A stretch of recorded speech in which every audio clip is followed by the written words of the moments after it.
Halo, bersama saya Ajeng. Kali ini kita akan belajar mengenai analisis investasi. Dalam analisis investasi ini, kita hanya fokus pada aset perusahaan. Apa itu aset? Aset adalah sumber daya ekonomi yang dimiliki, dikuasai, dan dikelola oleh perusahaan serta memiliki manfaat potensial di masa yang akan datang. Terkait dengan informasi aset dapat kita lihat pada laporan posisi keuangan perusahaan. Hal pertama yang harus kita lakukan yaitu adalah mengidentifikasi aset. Jadi, aset-aset apa sih yang dimiliki oleh perusahaan? Kemudian kita lihat bagaimana proporsinya. Proporsi ini dapat kita lihat dengan menggunakan common size. Sebagai contoh, di sini kita menggunakan laporan posisi keuangan dari perusahaan gudang garam. Pertama, kita siapkan dulu laporannya.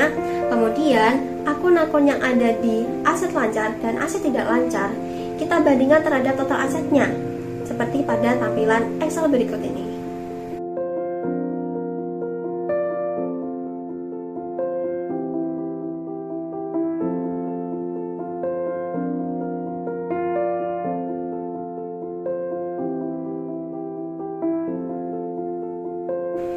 Dari perhitungan proporsi yang sudah kita lakukan, sekarang kita bisa menentukan apakah aset yang disajikan oleh perusahaan itu wajar atau tidak.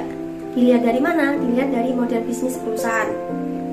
Kemudian hal yang harus diperhatikan yaitu biasanya perusahaan menyajikan asetnya itu secara overstate atau berlebihan. Jadi ketika kita melakukan analisis, kita harus benar-benar jeli apakah aset yang disajikan itu wajar atau tidak. Baik, langsung saja kita masuk ke analisisnya. Terlihat bahwa ada beberapa akun yang memiliki proporsi lebih besar dibandingkan dengan akun lainnya.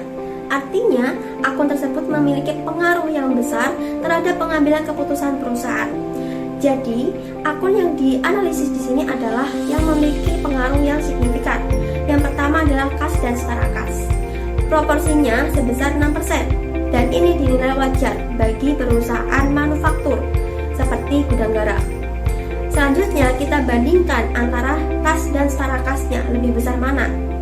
Berdasarkan CALK, ternyata setara kas perusahaan itu lebih besar dibandingkan kas. Artinya perusahaan terlihat liquid. Namun apabila perusahaan itu menyimpan setara kasnya dalam waktu yang lama, maka perusahaan akan mengalami resiko penurunan likuiditas.